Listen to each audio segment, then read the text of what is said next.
Hi, you're on the Reddit Confessions channel. Her mascara streaked halfway down her cheeks before I even said a word.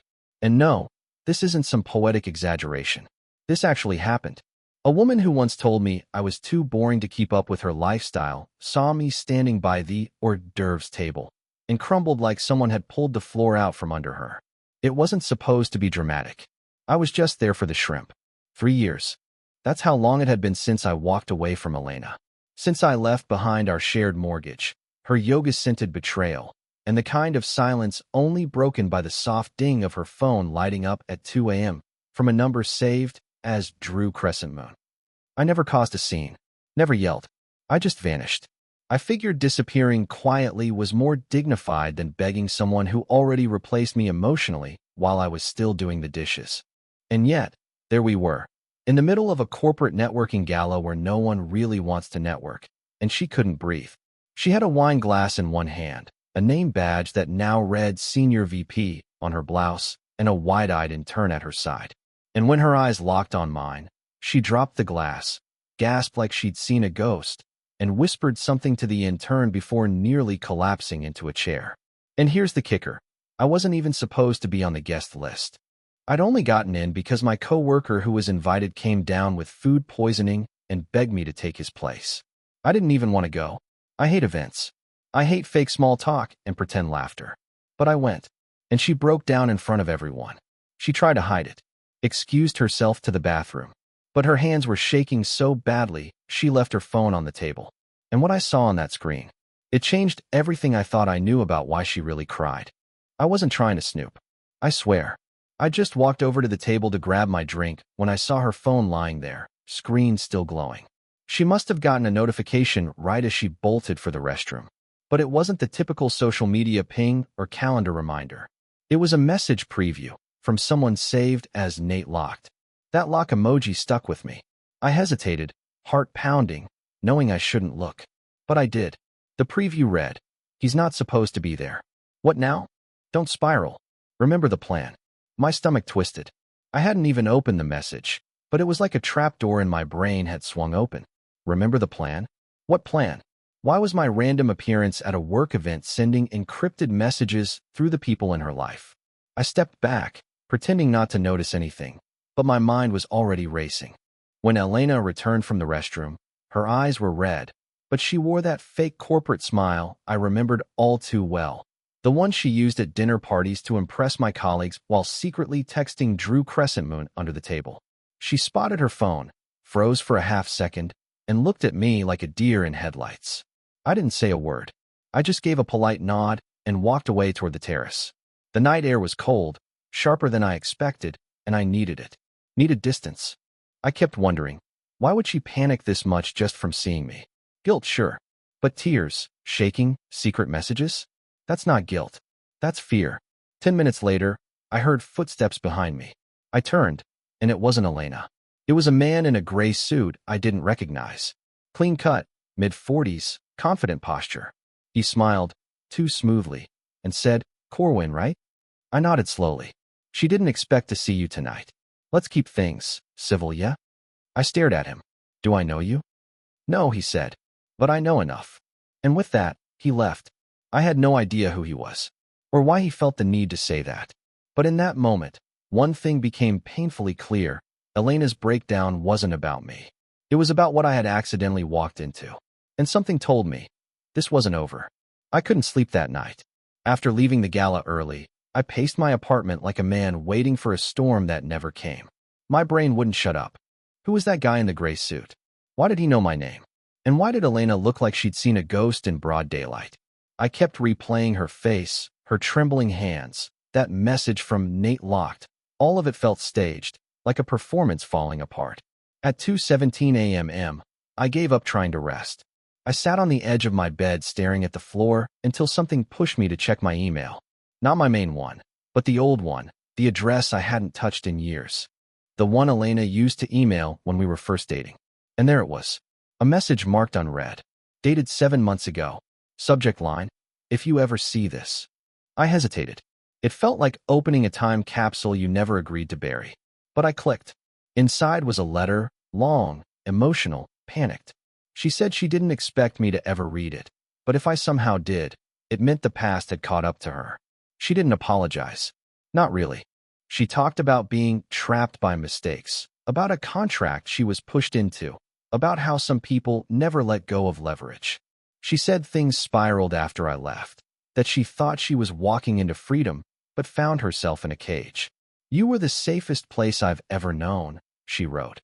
And I lit it on fire because someone told me the smoke would make me stronger. I stared at the screen, trying to understand the subtext. Was this about Drew? Was this about her career? What did she mean by leverage?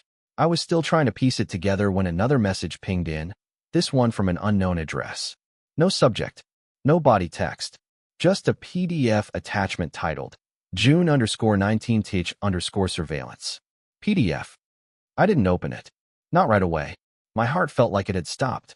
That date, it was the day before I left her. Before I found the voicemail. Before everything broke. I sat there, my finger hovering over the trackpad, wondering why someone out there wanted me to see that file now, 3 years later. Whatever it was connected to that man in the suit, connected to Elena's breakdown.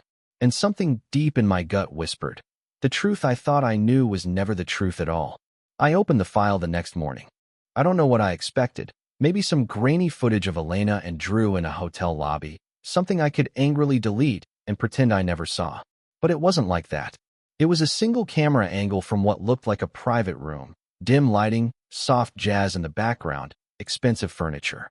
The date and timestamp were embedded in the corner. June 19th, 9:08 p.m. My eyes locked on the man walking into frame. My blood ran cold. It was me. Except it wasn't. The haircut was mine. The way he walked, the way he adjusted the cuff of his blazer, it was all eerily familiar. But I've never been in that room. I've never owned a watch like the one on his wrist. I kept watching. A woman entered. Elena, wearing the same silver dress she wore to the fundraiser that night. The one I didn't attend because she claimed I was too antisocial. She smiled at the man who looked like me, leaned in, whispered something in his ear. He nodded, then pulled a small manila envelope from his inner jacket pocket and handed it to her. She opened it, glanced inside, then said out loud, "So we're really doing this?" The man replied, "It's safer this way. He's too close." I paused the video, rewound, played it again. That voice wasn't mine. That man wasn't me. Someone had mimicked me, deliberately. My hands trembled as I watched the rest. The man said things I didn't understand, something about stage timing, about getting the drop before I caught on. Elena nodded like she understood perfectly, as if they'd done this before, as if the whole thing, my exit, her silence, the timing, was designed. I sat there for what felt like hours. Who was that man? Why was he pretending to be me? What envelope did she receive? I thought she had just cheated. I thought she had just fallen out of love. But now I was starting to see. I had been removed. Like a problem. Like a liability. And she hadn't just let it happen. She helped plan it. 3 years ago, I thought I was leaving her behind.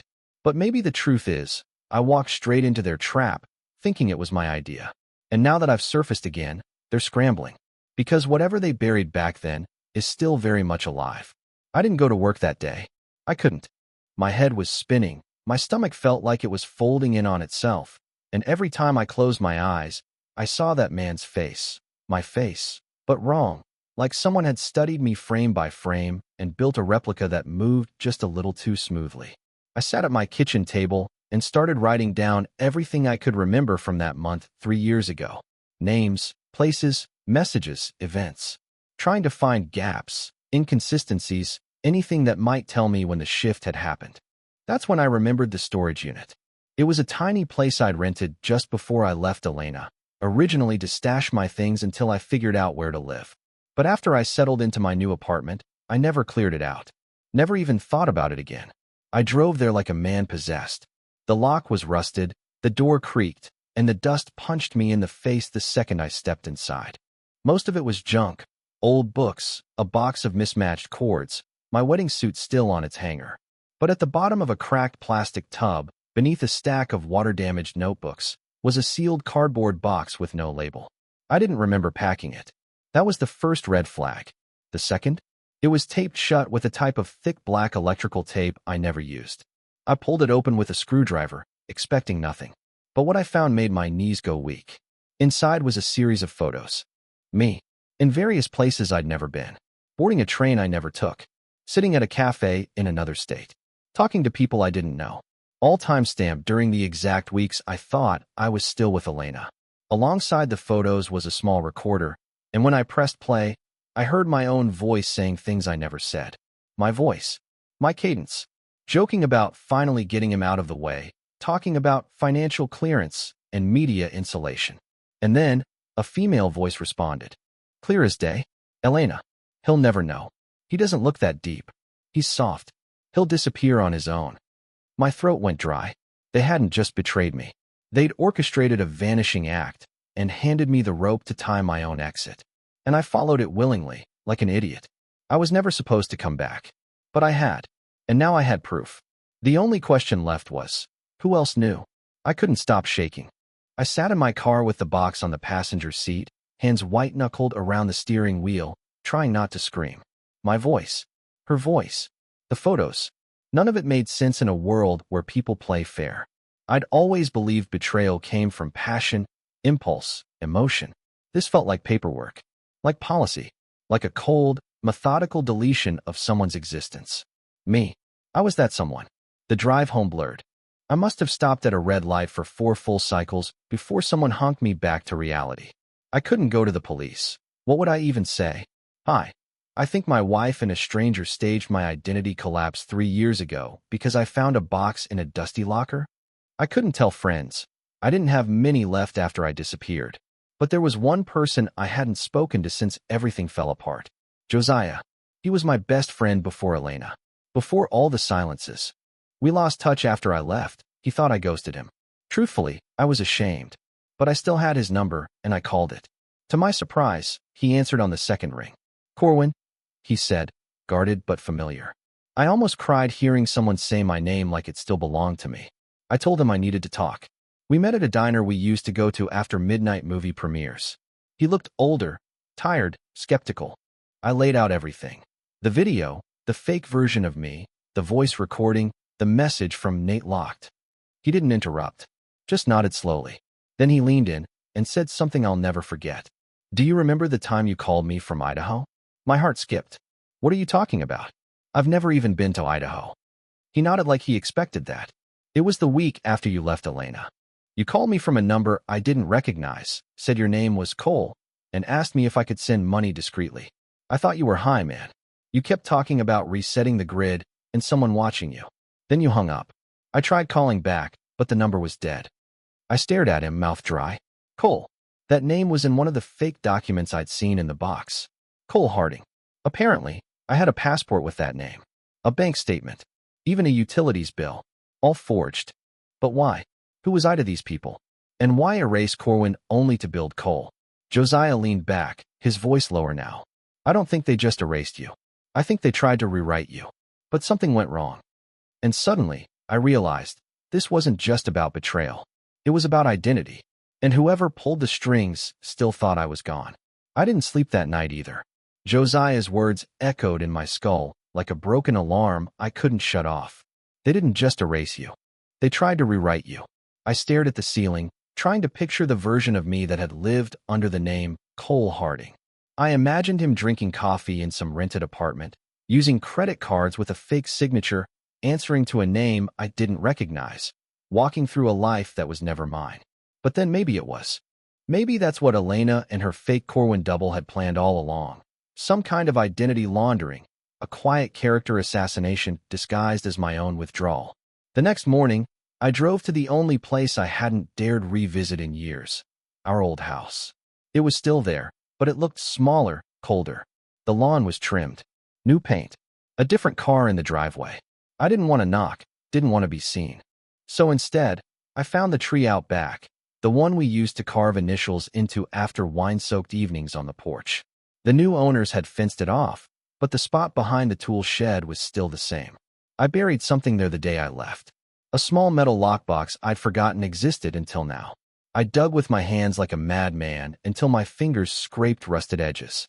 Inside, a keychain, a flash drive, and her journal. Not a full one, just the pocket-sized one she kept in her work bag. I didn't even know I had taken it. Maybe I grabbed it in a panic when I left. But it was hers, filled with her handwriting. I opened it and read pages I was never meant to see. Plans. Names. Notes that didn't make sense until now. Need to time it before D gets nosy. Nate wants 3 days head start if it unravels. He's more passive than we assumed. Good. And then, circled in red ink. Asset transfer complete. If C ever returns, initiate Protocol Delta. Protocol Delta. It sounded like something from a government file or a military handbook. But this was her handwriting. Her thoughts. Her strategy. She didn't stumble into cheating. She orchestrated a complete offloading of her husband like it was a hostile takeover. But why? And what was the transfer? I didn't remember signing anything. I didn't recall handing over control of anything except my dignity. I flipped to the last page. It was almost empty, except for one sentence. Do not let him remember Idaho. My chest tightened. I had to know what happened there. I had to find Cole. Because if Elena thought I was still soft, still easy to disappear, she was about to find out who I really was. I booked a ticket to Idaho the next morning. One way. No luggage. Just a USB drive, a worn leather journal, and a name that didn't belong to me. I didn't know what I expected to find there. Maybe a memory trigger. Maybe someone who recognized the face I no longer trusted in the mirror. But what I found was even stranger. A storage facility under the name Cole Harding, paid up for 4 years in advance. When I asked for access, the clerk looked at me for a long time before nodding and saying, "You're back sooner than we thought." Inside the unit was a single item, a duffel bag with my handwriting on the tag. My handwriting, not Cole's. Inside was a phone, a journal, a prepaid debit card with more money on it than I'd seen in years, and a printed contract with signatures. One mine, one Elena's, and a third, unrecognizable. The contract was for a temporary separation of identities for risk management purposes. I flipped pages in disbelief. I'd signed this. I had actually agreed to step away from my own life. It all came back slowly. The medical panic, the psychological evaluations, the talk of burnout. I'd been manipulated, gaslit, told I needed to reset. They planted the idea, then gave me the exit path. And I'd taken it, blindfolded and numb. But now I was wide awake. And I wasn't going back to sleep. I hired a lawyer. A good one. I handed over the documents, the footage, the audio, the journal. I filed reports. Quietly, carefully. It took months. But the truth came out. Elena resigned from her position quietly after a financial audit surfaced irregularities. The man in the gray suit? A shadow consultant who no longer works in corporate security. Nate Locked? Turned out to be a data broker running a quiet blackmail operation on high-ranking partners. And me? I'm back. Legally. Financially. Emotionally. I even found the courage to tell Josiah thank you for not treating me like I was crazy. He laughed and said, "You were crazy. But crazy people are usually the ones who break out of cages." I'm rebuilding now. A new place, a better job, real friends. I don't need revenge. I just needed clarity. And I finally have it. Thanks for listening to my story here on Reddit Confessions. If you've ever read about a historical mystery or disappearance that left you speechless, share it in the comments below. I'd love to hear what shook you the way this shook me. And if you've made it this far, thanks for not letting me vanish.